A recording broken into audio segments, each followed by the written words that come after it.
As Germany invaded the neutral country of Belgium, no one foresaw how long the war would last and how gruesome the cost would be. Over 65 million people fought. Over 20 million were wounded. Between 9 and 10 million died on the battlefield, and another 20 million lost their lives due to hunger and disease related to the war. The magnitude of the killing was unprecedented. In just the first 3 months of the war, nearly the entire original British Army was wiped out. Despite all the carnage, the battle lines remained almost stationary in France. The Western Front, as it was known, was defined by 2 lines of trenches, zigzagging across northern and eastern France for thousands of miles. Wide enough for 2 men to walk abreast and stand erect to fire their machine guns, the trenches were choked with mire, rats, and lice. German soldiers occupied one line, Allied soldiers the other. Between them lay a no-man's land, filled with barbed wire and mud, smoldering with bomb craters. From time to time, soldiers would storm out of these trenches and attempt to overrun the enemy, only to be met with a hail of bullets. Both sides suffered hundreds of thousands of casualties while accomplishing practically nothing, as the battle lines remained essentially unchanged. Meanwhile, the tools of technology, which had provided prosperity for the industrialized world, were now being used to create more efficient and more ghastly weapons. A soldier described the shocking sight of a machine gun that could fire 500 to 600 bullets per minute. I saw trees as large as a man's thigh, literally cut down by the stream of lead. In 1914, the German army deployed their new cannon against Belgium. Big Bertha, as it was called, could hurl an 1,800-pound shell 9 miles.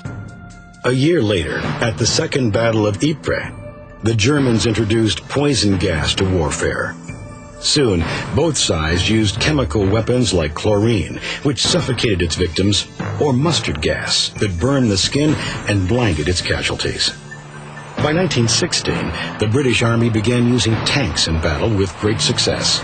Before long, however, German soldiers realized that flamethrowers, weapons that could shoot a stream of flaming gasoline, could be used to stop them.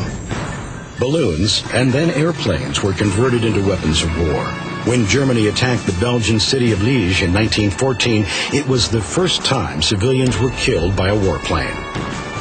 Planes were fitted with machine guns and loaded with bombs, and soon began dueling in air-to-air combat. These dogfights became a common sight over the skies of Europe. Germany's leading fighter pilot, Manfred Richthofen, nicknamed the Red Baron by the British because of his brightly painted red Albatross airplane, shot down 80 Allied aircraft before being struck by a bullet from the trenches and crashing to his death. If I should come out of this war alive, I will have more luck than brains. While the new technologically advanced weapons made the lack of victories more devastating. More destruction was waiting on and under the Atlantic Ocean, as Germany pressed its Unterseeboots, its submarines, into the battle. German submarines, U-boats, patrolled the Atlantic, firing torpedoes on merchant ships trying to deliver supplies to the Allies. It aroused the anger of Americans in particular because they felt that this was a violation of the principle of the freedom of the seas, long a cornerstone of United States foreign policy. A change in American attitude occurred when the British ship Lusitania was sunk by a German U-boat. Of the 1,198 who were killed, there were 128 Americans. More ships were sunk, incurring more loss of American lives.